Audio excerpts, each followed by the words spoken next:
Hey, how you doing? Good afternoon. Welcome back. Welcome back to a book club.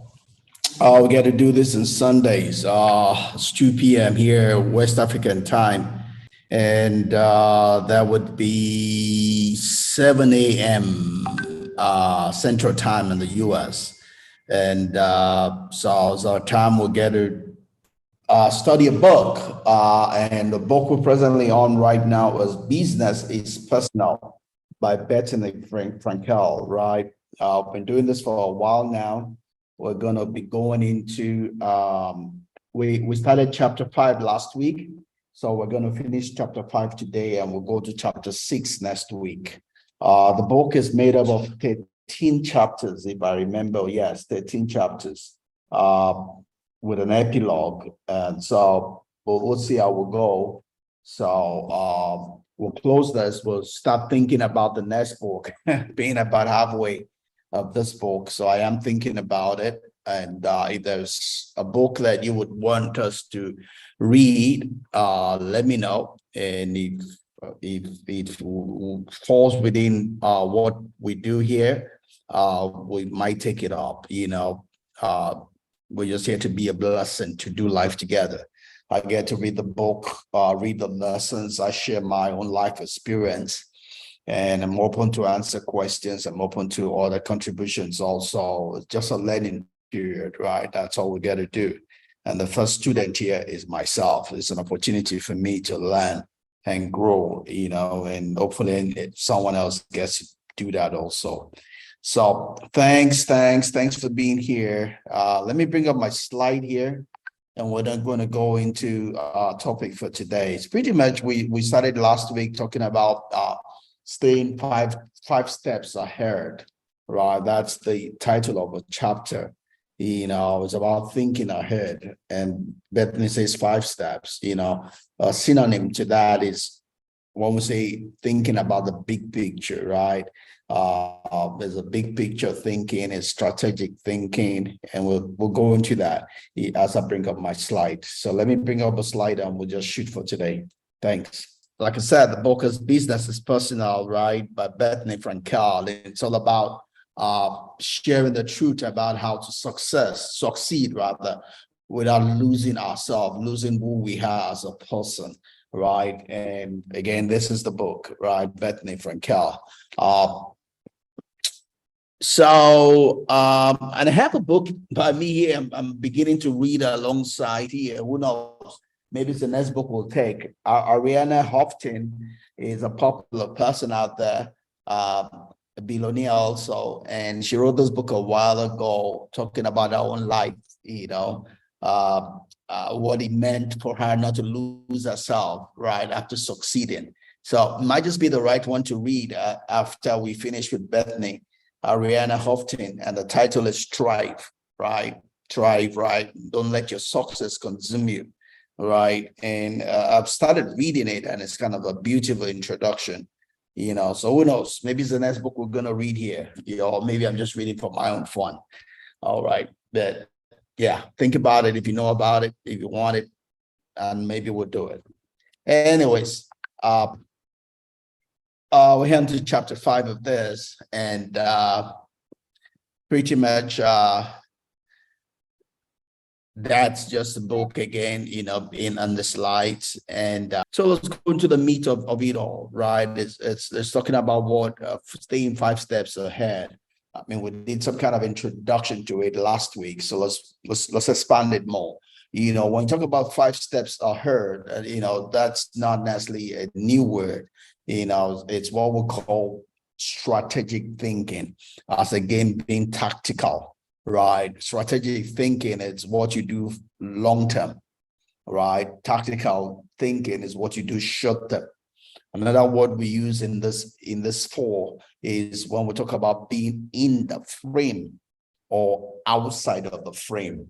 When you look at the frame of a picture, when you are in the frame, or you can't see the whole frame. You are lost in the tiny little details in the frame, right? And if you do that, you will miss it from a big picture thinking.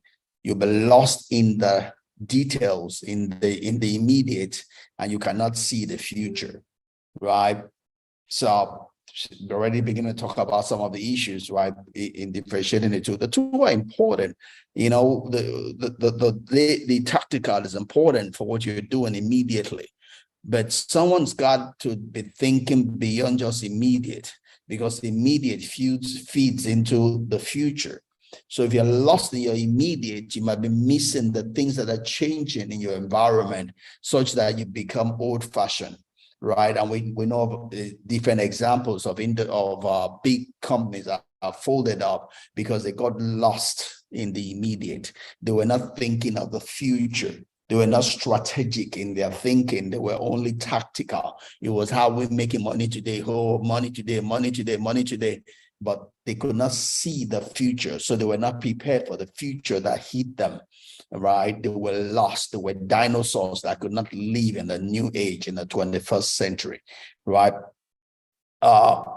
So it's so those are two different ways of looking at it also, you know. So Graham Richardson describes the big picture thinking. It says it's seeing the whole. It's not just looking at one part. It's just like the general thing we talk about, seeing the elephant. You know, elephant is big, so you're looking at it compared to a small child, right? The small child might see the legs and say, "Oh, the elephant is a big leg." Someone else might be at the tail. The elephant is a tail. Someone else might be at the trunk. The elephant is a trunk. Someone else might be at the what do you call this thing again? Prudent stuff, right? There's a word for it. It's not coming to my head right now. That's the onk, right? The onk or the whatever that is. You know, you might look at the ears and say that is the elephant. All of those are different parts of the elephant, but on their own, they don't make the elephant. It takes the whole of the elephant, all of what we have said, to make the elephant. And that's where businesses miss it, when they only focus on the leg, the tail. You know, you miss the whole. You don't even know how those things connect with one another. So you might just be running on your own and you're running off the elephant, right? You're making the elephant's leg bigger than the elephant can carry, right? Now you're making the ears bigger than it can use, right? Anything we do, we must never lose sight of the connection it has to the whole, right? Because if we run without looking at the connection and we're disconnected, we'll become useless, right? We're only as useful and profitable to the extent that we're connected to the whole, right? So that's what it means to be big picture thinking, to be thinking 5 steps ahead. You're not full of yourself, right? You're not just running on a track that does not make sense, right? You want to make sense of everything that you do, right? Because you're in it to make profit. You're in it for the long term, not just the short term, right? And that's important. So Graham emphasizes the fact that when we do a big picture thinking, taking 5 steps ahead, what we're trying to do is we're trying to see the whole picture. We're not just lost into just a part that we're contributing into, right? You know, it takes several parts to make the whole picture. Take, for instance, the making of a car. Some people have to do those what they call those things again? Those electrical units, you know, that became scarce, you know, such that it affected car production, right? Those are small parts, but they're very important, integral part of the car. If they are not done well or to size, you know, the car gets affected, right? If they're not done in such a way that it links up, coordinates with the car make design, is useless, right? So when we do a big picture thinking, we're not lost in ourselves. We're not lost in our unit. We are looking at how we tie to the whole picture, how we tie to the whole industry, how we tie to the whole ecosystem, right? And it's not that we do things and throw it over the fence. It's that we understand how what we're doing affects the next person, our customers, right? Affects our stakeholders also, right? And so it helps us to be able to then amaze them, right? You know that you have customers, you have stakeholders, you whatever you do must in a way positively affect these people. Otherwise, whatever you're doing is useless. You're not profitable, you're not for the long term, right? Those are the benefits, of being big picture thinking, looking 5 steps, thinking 5 steps ahead, right? So Graham goes on and says that the ability to comprehend the context of the matter, right? So when you're big picture thinking, you're understanding the context. The other day in one of the WhatsApp group, I posted something and someone just jumped into it. He had no clue the context in which I posted it, but he was already making judgment on the context he does not understand. He was just full of himself and assumed that what I posted was in a certain context, which was not in the context that I posted it. And I was even canceling him. I'm saying, hey, don't rush into judgment. First of all, ask questions and understand the context. Then you can make your own thinking visible, right? But if you don't understand the context, you can never be able to give a right comment on the thing you're looking at. So we'll talk about the big picture thinking, staying 5 steps ahead. You're understanding what is the context, in what environment, in what ecosystem am I inside? How do I affect my ecosystem? How does my ecosystem affect me, right? And I begin to prepare and walk towards that. Again, this gives me a good opportunity to talk about my farm, right? It's the latest thing I have, probably the latest and the biggest thing I have working on, apart from my everyday job. I have a farm manager. It's good. And I keep on emphasizing to him, it's not just about being good. It's not about being hardworking. It's about understanding the business. Because if you don't understand the business, you're hardworking in the wrong way, right? Life is not about just hardworking. It's about being hardworking and being smart. Being smart is understanding the context in which you're operating so that you can direct your hardworking in a way that will be profitable. Right? Everybody's hardworking. You are the laborer, the bus conductor, but they're poor. They're not going to get rich because their hardworking is not focused on the right things.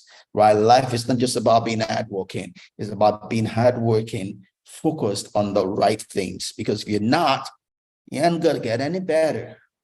I mean, you're hardworking doing the things that don't matter. For us as Christians, I'm a Christian, and this is not a religious event, so I imagine people from different religion get to listen to it, either live or not live, but looking from a holy book, we had the story of Mary and Martha, right? And they chose what to focus on. Right, Matthew was hardworking. He was jumping all around. Oh, this yes, it was exerting energy, whereas Mary was not exerting that much of an external physical energy. She was probably exerting what you might call spiritual energy. Sat at the feet of Jesus, right? Just from a physical point of view, you would think Mary is lazy. She's not doing anything. Question is, you need to understand the context of the picture. Just look at the picture alone, you might wrongly assess what is going on, right? You look at the context of the picture. What is Mary doing? What is Mary getting? How does what Mary is doing affect the customers, the stakeholders, the ecosystem? How does what Martha is doing affect the customers, the stakeholders, the ecosystem? Jesus gave an analysis. He says, hey,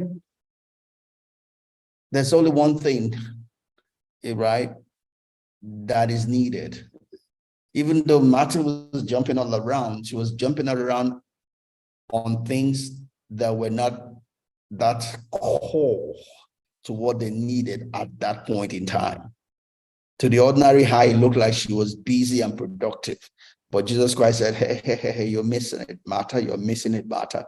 It's not about being hardworking. It's about doing the right things. And Mary has chosen that. I'm not going to take it away from her. Right? Same way. When we're big picture thinking, we understand the context in which we're operating.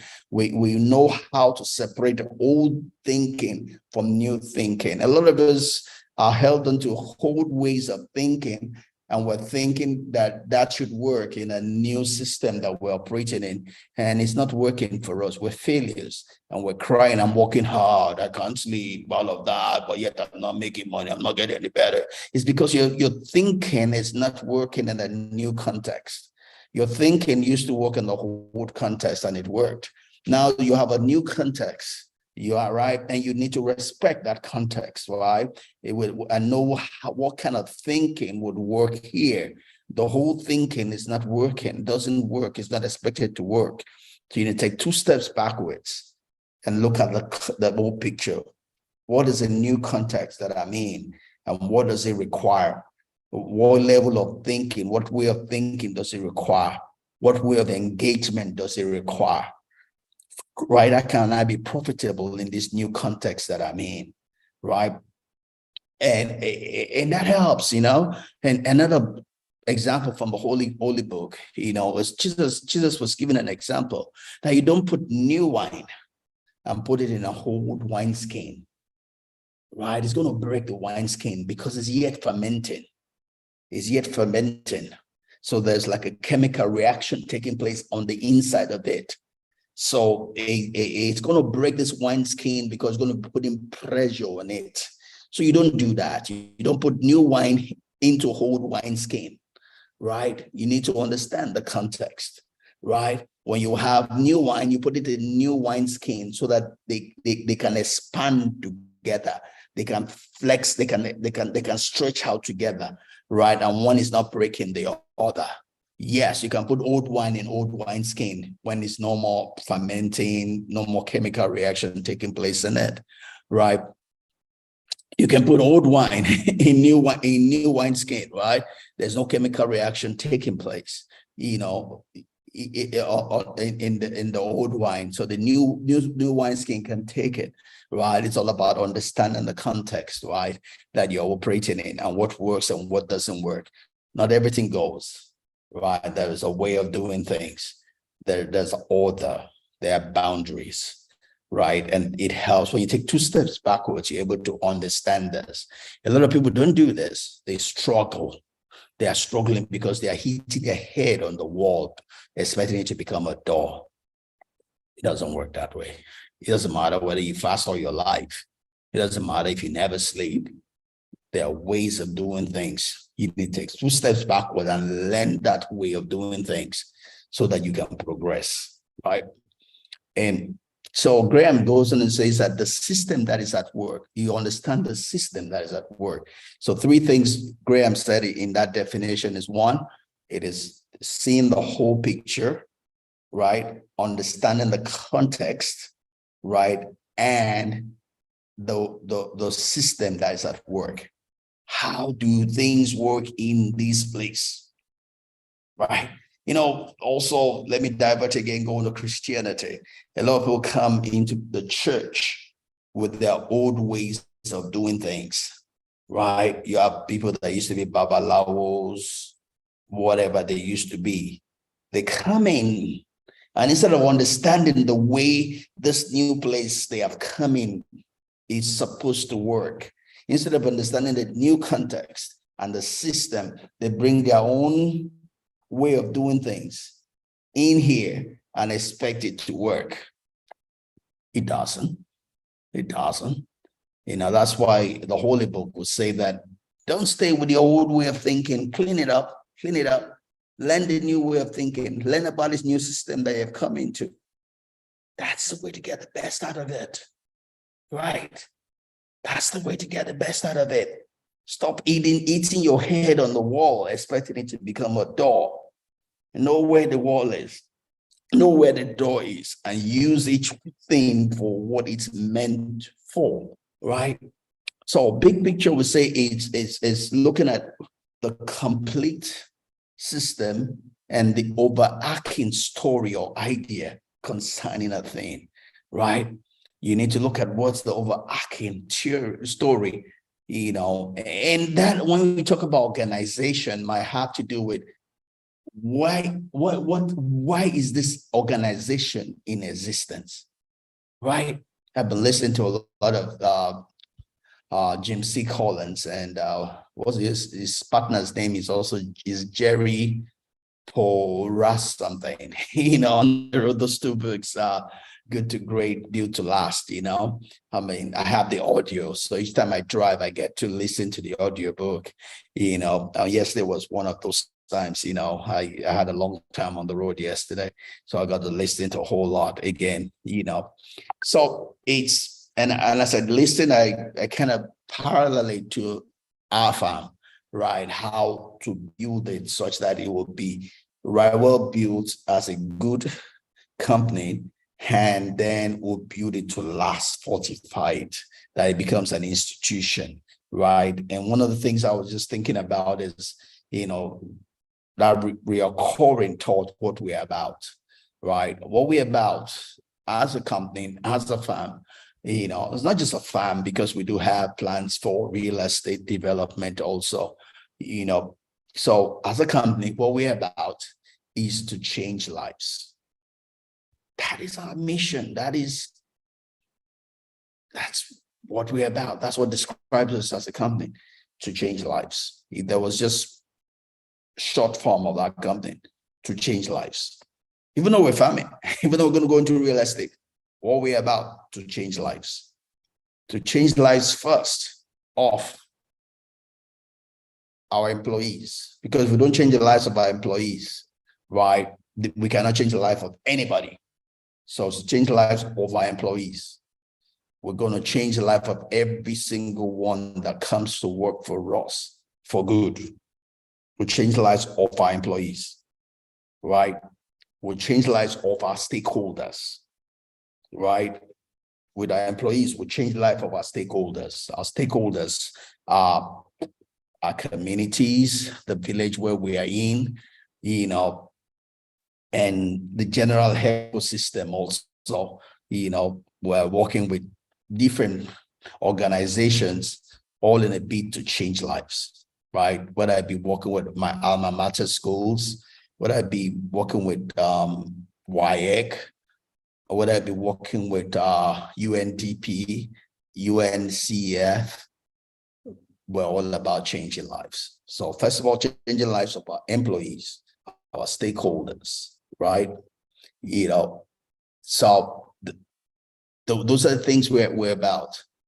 That we want to leave an impact here, but we know that the way to do that, we have first of all generate the money to do it, right? So everything we do is to generate enough money to be able to achieve that purpose, change lives, right? All right, so that's just for me. Everybody has their own what they do, right? So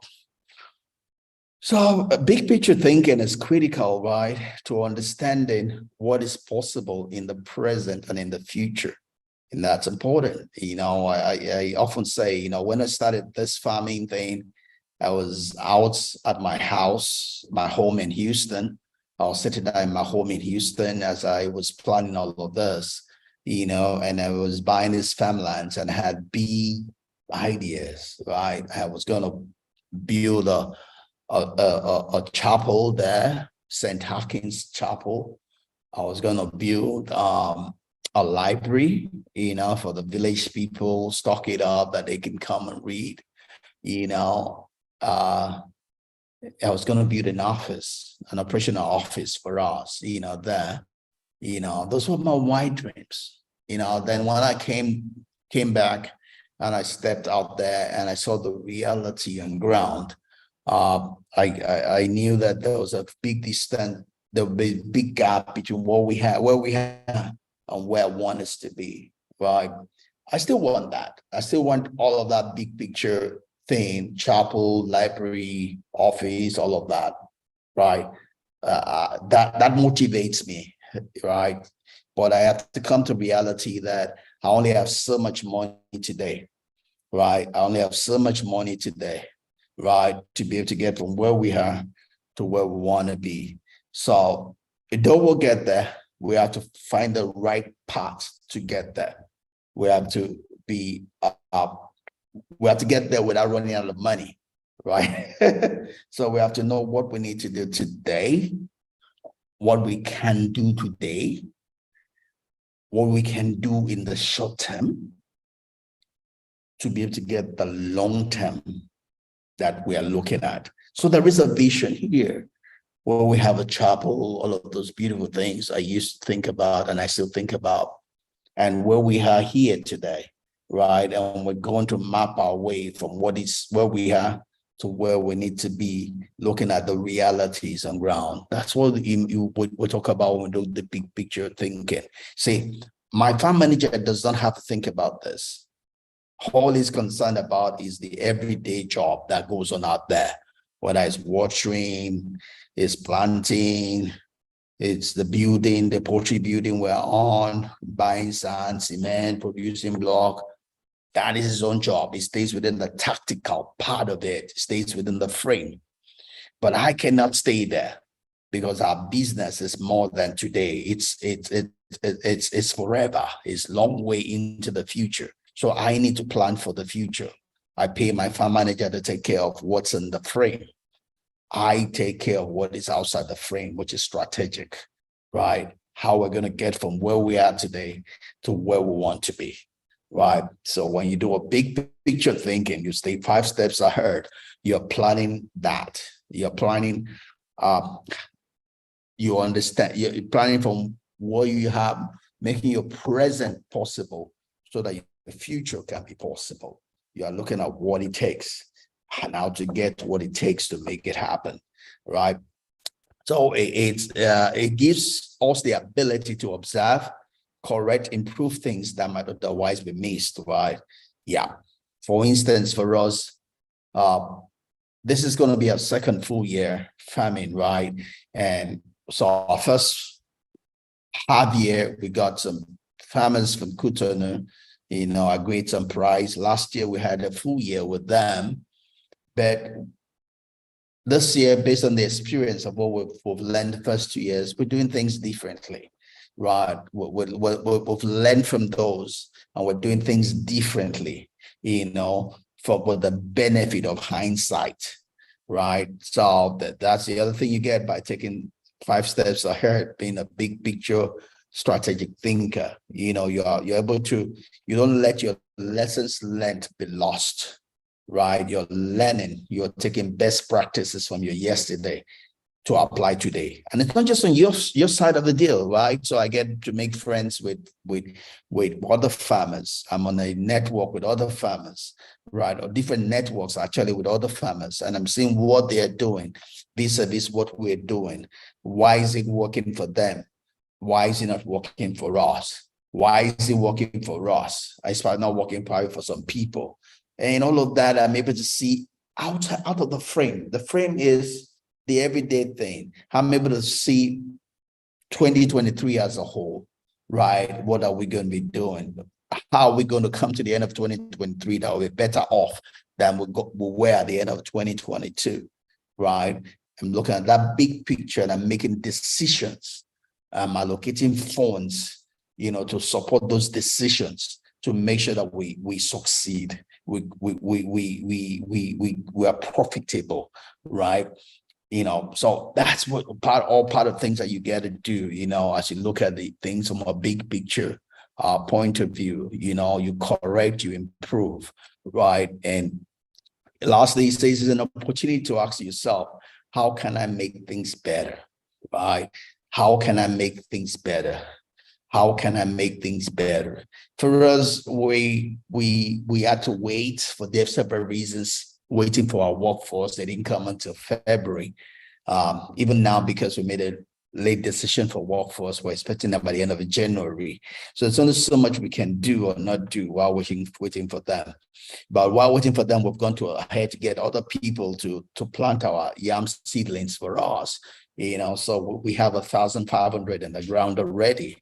And we even still want to do more of that, But when we get our own workforce that'll come at the end of this month, we'll be able to do a whole lot more than we have done, right? Last year, we did not do any kind of irrigation. Well, I see people that are able to sell all through the year because they have irrigation. Yet we have boreholes. We have 2 boreholes out there. We've invested the money on the boreholes, but we're not using them as we should, right? So we're doing that differently this year. We gotta get a plumber go out this week to install those drip pipe in place, for our irrigation, so that we can farm 24/7 throughout the year, right? We don't have to depend or wait on the rain. We can do things differently, Yeah, and that's where the money is, right? Because not everybody, first of all, can afford irrigation, right? So therefore, we have a competitive advantage being able to afford irrigation, right? So we can control the price of our goods, right? During the rainy season, everybody can plant, everybody can flood the market. We can't control the price, it's demand and supply, but we can control the market in the places where we have competitive advantage, right? So those are the things that come up as you do a big picture thinking. You begin to find and ask yourself, where's my competitive advantage? Where do I need to put more energy so as to be able to make a profit of what I'm doing, right? Great. Still talking about that, and looking at it probably slightly also different is when you're looking at things from that 40,000 feet level, then you don't get lost, and which is some of the reasons, like I said at the beginning, you have companies that have gone out of existence today, Kodak, Blockbuster, Otto Anderson, because they were just focused on the tactical today. They did not see what the effect of their today will be on their future, right? So, and that's one of the things, again, that you helps you when you're big picture thinking, you're staying 5 steps ahead, you're not lost to what I'm doing today and carried away and be tripping on what you are getting today. Question is, how is that affecting my future? I might be getting something today, but is it positively affecting my future? Yes or no? What do I need to do to ensure it does? Right? My short-term goals must not end without a new short-term that is taking a baton from it. Otherwise, I lose energy. Right? To keep that energy up, there must always be a longing, a goal. So you don't get to the end of I've achieved and there's nothing else to achieve. Your energy goes. Your job as a manager, as a leader, is to ensure there's always energy in your company. There's always energy in your people. So that's what it helps you also when you're big picture thinking, you're able to maintain the energy level in your company for your employees, right? You're seeing what the end is, the end of one goal, and how to plot another goal, all towards you achieving your long-term or lifetime goal for the company or whatever it is that you have yourself engaged in. That's important, especially here, I've talked about company, all of these are applicable to an individual life. We as an individual are corporations on our own. The company is a macrocosm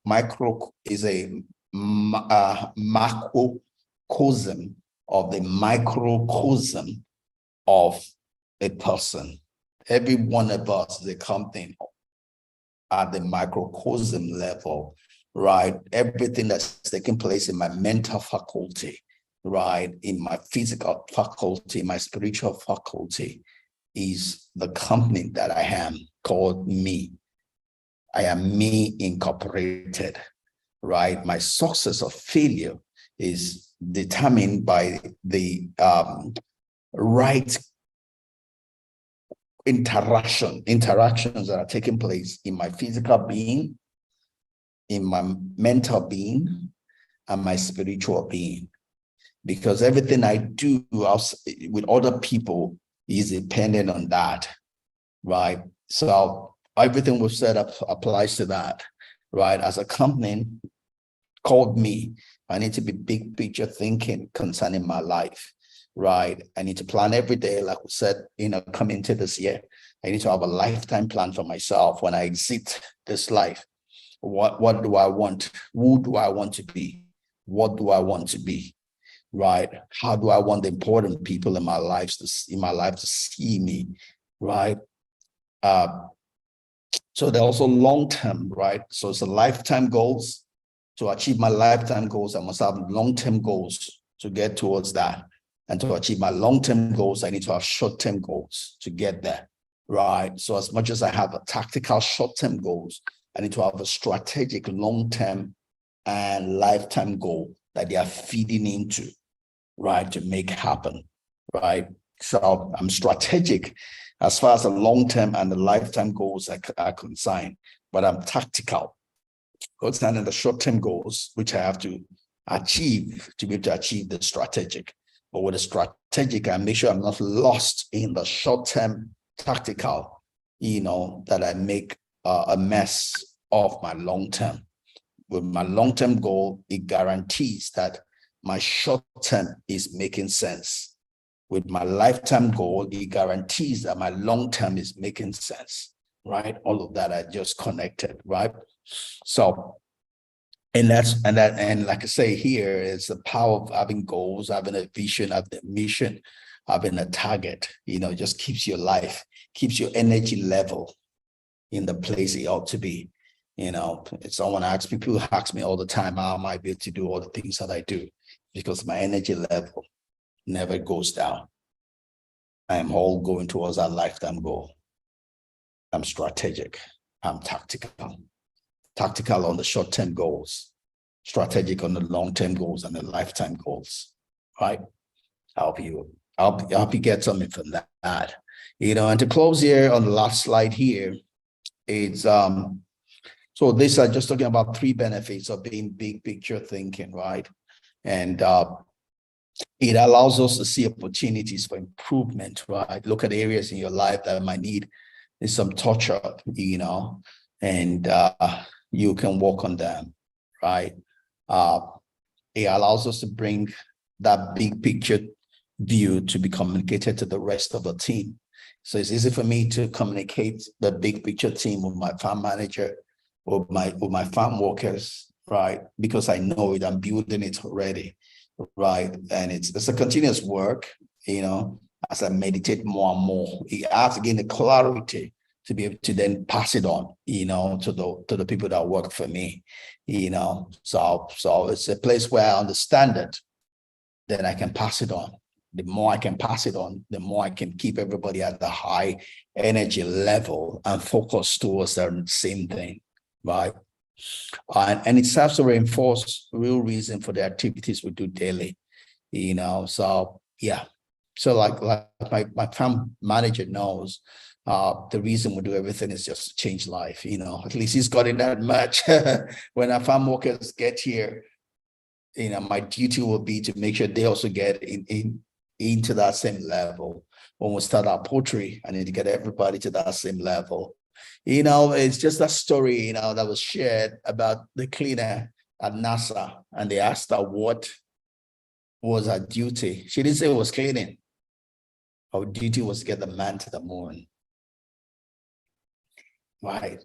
That's why, as a company, for us, it's to change lives. Doesn't matter what you do every day, but you need to understand what you do every day, how it ties to the big picture, right? You're cleaning to get a man to the moon.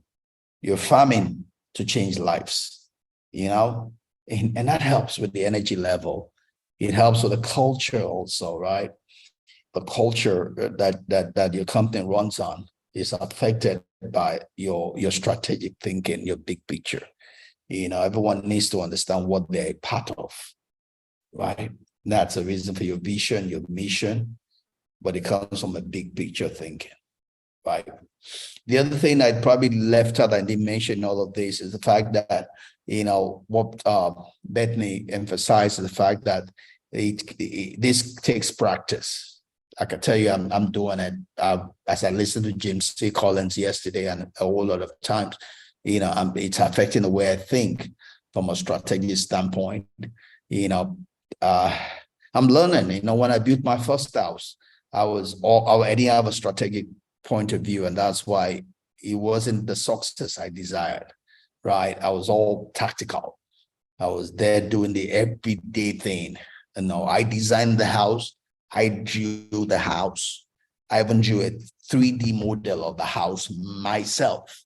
Right? I was out there when we did the foundation in the mud, working with them. I was lost in the frame. I could not see the big picture. And that was why it was easy for things to fall through the crack. Right? So I come long ways, I haven't had failures. I'm learning from my failures. That's why, like I shared here with my family, I've only been there 3 times, right? Because I paid someone to take care of the daily duties. So I don't have to be there on a daily basis, right? That doesn't mean that I don't get all the reports. I know everything that's taking place out there, because the few times I go, I make sure my mind captures everything so that it's easy for me to follow from a distance, right? I'm not interfering with the everyday thing, so I don't get lost myself, right? Nor do I confuse the people, right? But at a distance, I can see and understand everything that's going on, right? But this comes by learning, right? It's not something you just get one day. You learn, you practice, you make some mistakes, you try it again. Like I say, I come long ways. I've had a failure in what I did with my first house building, and I've learned a lot from that, and I'm practicing it here. I hope so that helps somebody. I didn't get any of my people log on today, so no direct questions to answer. In a way, it's a get out of jail card, but for who I am, I love to have someone, I love anytime I have interaction, it's great, but we didn't get it today. All things work together for good. So that's all I have. If you have any question, like I say all the time, feel free. You can throw me something out on YouTube itself, throw me something out on Facebook, or any other place you hit this, right? Share me something on LinkedIn, wherever it is, I'll get to answer you. Anyways, God bless you and have a great week ahead. Bye-bye.